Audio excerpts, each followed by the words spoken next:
Now, he denied that he said that when he was in front of us. I don't know why. We'll recognize Senator Hawley next. Senator Blumenthal, Cornyn, and Kennedy are in the wings. Thank you very much, Mr. Chairman. I wanted to say that I appreciated Senator Feinstein raising the issue of violent crime. I thought that that was an important point to make, and I appreciated her comment that the streets teach you a lot. And I think this is an important context for today's vote and indeed the issues that are facing the committee. As a former head prosecutor of my state, former attorney general of my state, I agree with that comment that the streets teach you a lot. I think that's absolutely right. And what the streets are teaching us now is that we are in the midst of a massive violent crime wave in this country. A massive violent crime wave in this country. Homicides are up over 30% in our major cities over the last year. That includes in my state. I have police officers when I go home to my state who beg me for help. And I mean beg me for help. Whether it's big cities, and Missouri's a diverse state. We've got big cities, we've got small towns, we've got rural areas, and wherever I go, police officers come to me and they say, we are desperate for help. We are outmanned, we are outgunned, we are overwhelmed, we can't recruit people, our morale is collapsing, we feel we have no support. It is a simple reality, and the American people are feeling it. The people in my state are feeling it. They are afraid to go out at night. They're afraid to go out on the streets. They're afraid to drop their children off at school. I mean, this is not the United States of America that we should have. This is a pressing issue that is affecting every single American, and yes, every cop in America. And I hope, Mr. Chairman, I raise this because I hope this committee will soon turn to this issue of violent crime in our country, and do something about it, and do something to support the men and women in blue who are out there on the line. And I have to say that in this context, when Mr. Chipman says things like, with regard to the Secret Service, I asked him about this when he was sitting right over there. He said in 2012 that their, meaning the Secret Service, use of guns, shooting guns is not.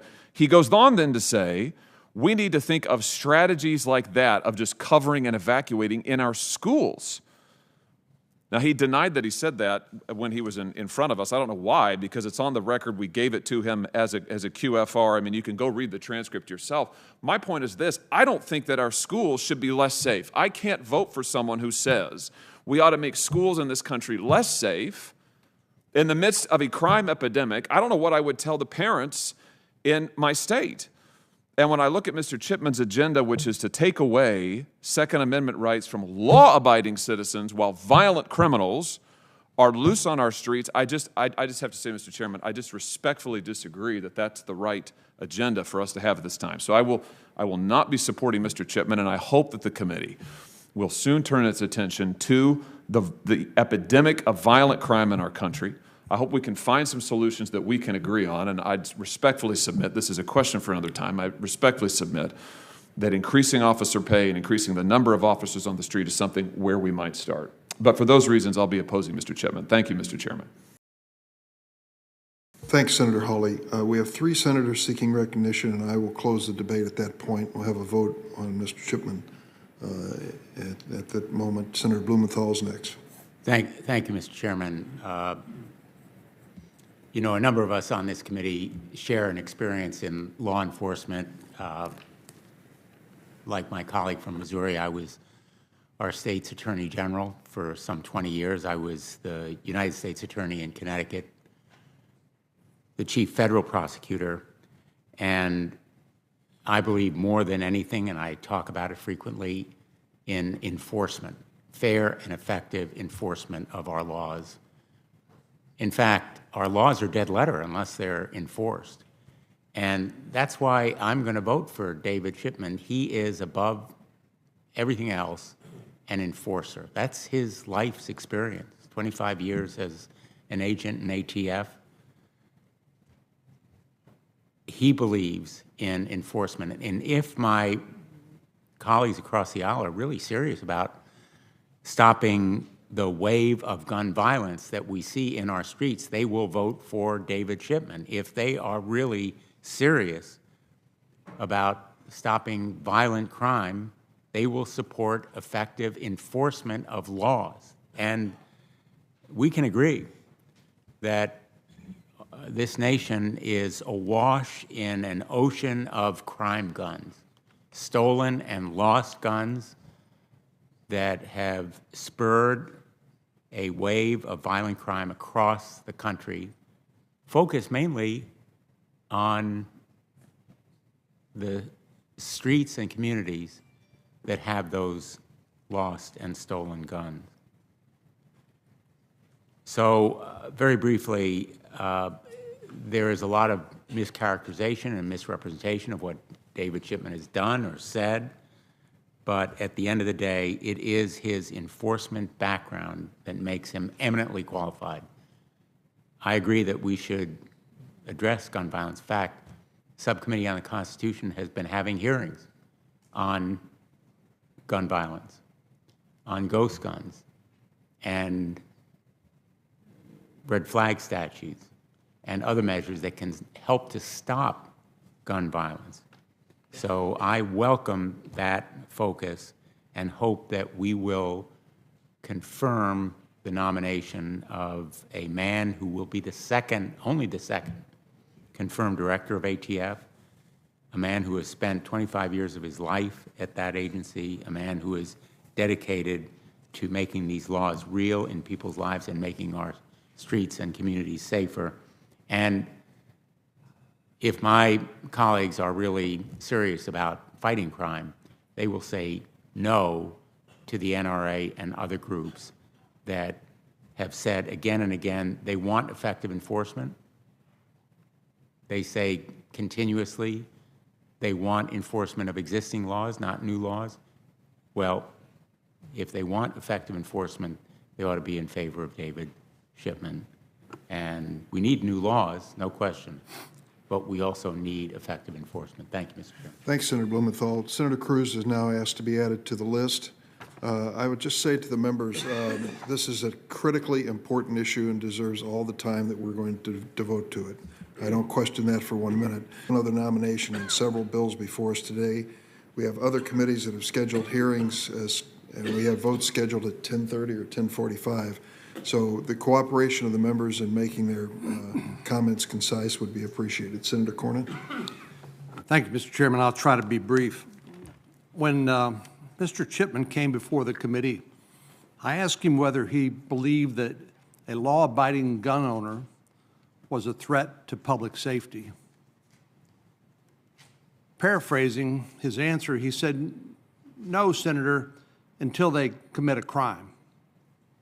In other words, he views law-abiding citizens as potential criminals and uses that as a justification to restrict their rights under the Second Amendment to the Constitution.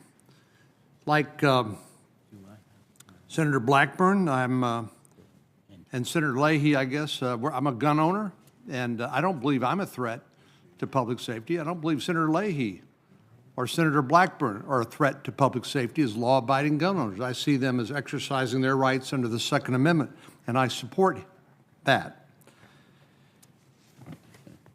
Most of our states have license to carry laws. Some states, like Vermont, you can carry a gun without a permit. And my state is joining Vermont with recent legislative action because we don't believe law-abiding gun owners are a threat to public safety, unlike apparently the nominee. But I would just say that anyone surprised with the desire of American citizens to purchase firearms to defend themselves and their families and their property in response to the defund police effort, I can't imagine why they would be surprised. If people believe that the law enforcement in our community should be defunded, the combination of that, along with the Ferguson effect that I think former FBI Director Comey talked about, the hesitancy of law enforcement to aggressively enforce the laws because of fear that they would be criticized if not prosecuted. We've seen this reflected in the decreased morale of law enforcement departments all across the country, difficulties in recruiting, huge increases in police officers retiring. Morale in our police departments is in the tank, primarily because of this unjustified effort to attack the very people we depend upon for our safety. That the more and more Americans are seeking to defend themselves by exercising their Second Amendment rights should not be a surprise. So, Mr. Chairman, I will not support Mr. Chipman's nomination for the very reason that he views all law-abiding Americans as potential criminals. I think that's disqualifying. Senator Kennedy. Mr. Chairman, I wasn't going to say anything, but I feel the need to respond to the comments of my good friend Senator Klobuchar. I think even a cursory examination of Mr. Chipman's record and even a casual observer of his testimony can see that he is a zealot. Now, there's nothing wrong with being a zealot. This is America. You can believe what you want. But he's being asked to run an agency whose mission is to even-handedly apply the law. And the reason I'm voting against this gentleman is because I believe he will use his position, based on his record and his testimony, to try to prosecute an agenda that he can't get by the voters through their elected representatives. And I wanted to say that for the record. Now, Senator Klobuchar, if you have any evidence that I'm voting against this gentleman, and I say this gently because I'm worried about the NRA or losing points on the NRA, I'd like to hear it.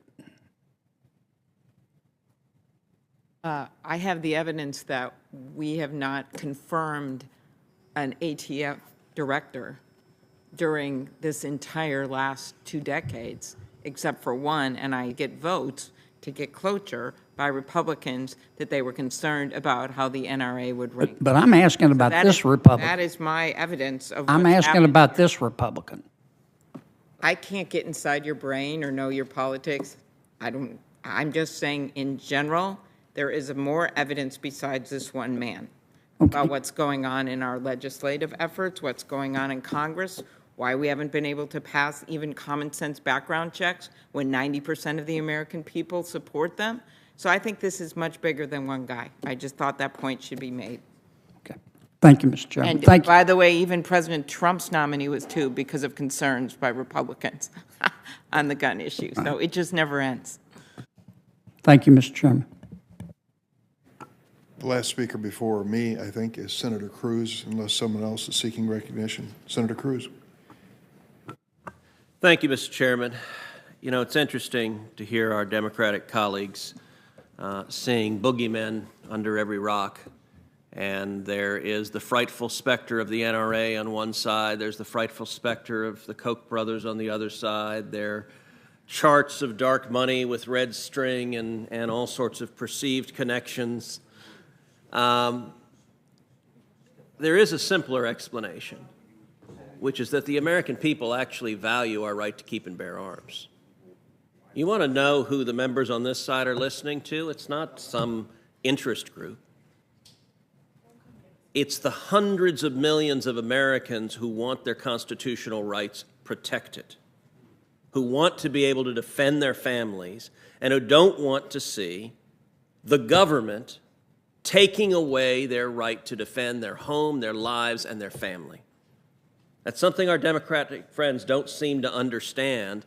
This is not about a checkbook in Washington, D.C. This is about millions of constituents at home. I promise you, when John Cornyn and I go home, it's not the NRA we're worried about. It's Texans looking at us saying, don't you let them take our guns. And there are folks in every state here who feel that way. You know, it was striking during the campaign. In August 2019, Joe Biden was asked about people who think that a Biden administration, quote, means they're going to come for my guns. And Biden replies, bingo, you're right. If you have an assault weapon, the fact of the matter is they should be illegal, period. So we can thank President Biden for letting the cat out of the bag. He's made clear his agenda, and let's use the exact words, they're going to come for my guns, bingo. That's what Joe Biden promised America he wanted to do. And in this case with Mr. Chipman, this is the manifestation of the promise, we're going to come for your guns. Mr. Chipman is a gun control zealot. He spent the last 6 years of his life working for one of the leading gun control organizations. And he came before this committee, and his testimony was remarkable. He testified that he thought Senator Feinstein's legislation on assault weapons didn't go nearly far enough. Now, Senator Feinstein and I disagree on that legislation, disagree strongly. Her sentiments are heartfelt, they're genuine. But Mr. Chipman said Senator Feinstein didn't go nearly far enough. She sought to ban some 2,000 different models of rifles, but he said it didn't go nearly far enough because he'd go after every single weapon people own right now, that he wouldn't just focus on the new sales. He was interested in whatever guns you have at your home right now to defend your family. And to be clear, Senator Feinstein's legislation wasn't just filed, it wasn't just considered in this committee, it was voted on the Senate floor. In the year 2013, I just arrived at the Senate. I was a brand new freshman. Had been here about as long as Senator Padilla, Senator Ossoff. It was the Harry Reid Senate. So I was in the minority. There was a substantial majority of Democrats in the Senate. Senator Feinstein's bill to ban so-called assault weapons, voted on the Senate floor, received 60 no votes.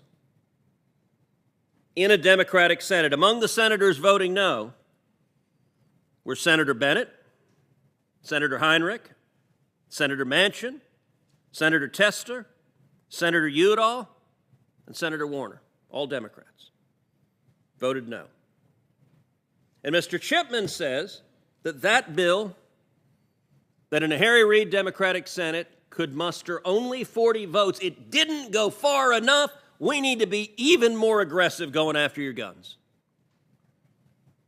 Now, I recognize in extreme left partisan environments, that sounds like a terrific idea. I recognize that there are Democrats who've run for office promising that we need judges and justices on the Supreme Court who will vote to overturn the Heller decision and to, in effect, repeal the individual right to keep and bear arms. But that's not the view of the American people. And it's not some mysterious lobby in town. It is hundreds of millions of Americans that value their freedom, their constitutional rights. And I got to tell you, this past year, there were a whole lot of Americans who hadn't actually thought a lot about the Second Amendment until suddenly we had riots in American cities all across the country. Till suddenly we had police cars being firebombed and shops being looted and people being murdered on the street in city after city after city. And we saw local Democratic politicians turn a blind eye to the violence. One Democratic politician described weeks and weeks of rioting and burning and violence, described it as, it's the summer of love. Well, I think actually elected officials have a responsibility to keep their citizens safe. I think writing off rioting and criminal violence as the summer of love is incredibly cynical and a dereliction of duty. But you know what? In a lot of those blue states, in a lot of those blue cities in blue states, there were a whole lot of folks that suddenly went to a gun store and said, you know what? If there's going to be a riot outside my house, I want to be able to defend myself if someone starts coming in the door or coming in the window seeking to do harm for my family. And by the way, when you have Democrats proposing abolishing the police, and not just proposing it, implementing it in cities like Minneapolis and cities like Portland and cities like New York City and cities tragically like Austin, Texas, slashing the budgets for police and seeing crime skyrocket, and then scratching their heads going, gosh, why would crime skyrocket? We just slashed the budgets for the police. You can understand why people say, if you're going to take away the police officers, for God's sakes, don't take away my ability to defend my family. I think Mr. Chipman is a nominee who is far out of the mainstream. If his position is what he told this committee, that he thinks we should go much further than Senator Feinstein's legislation, which commanded only 40 votes in a Democratic majority Senate, that does not reflect where the American people are. And this nomination is a chance for Senate Democrats to decide. I assume, the membership of this committee, that every Democrat in this committee is going to vote for Mr. Chipman. This tends to be a committee on both sides of the aisle that attracts some of the members who are more comfortable with taking clear positions. But there are at least some Democrats in the conference who, when they go home to their home states, they tell their constituents they support the Second Amendment. In some ways, I'm grateful to President Biden for making this nomination because it's a clarifying moment. Every one of those Democrats who goes home and tells their constituents, no, I believe in the Second Amendment. No, I don't believe in confiscation. No, I won't ban guns. No, we shouldn't do that. Well, we got a nominee who supports confiscation, who wants to ban guns, who wants a registry, and who was appointed to carry out Joe Biden's promise, bingo, we're coming after your guns. So now it's a chance for each of the 50 Democrats to decide, where do you stand?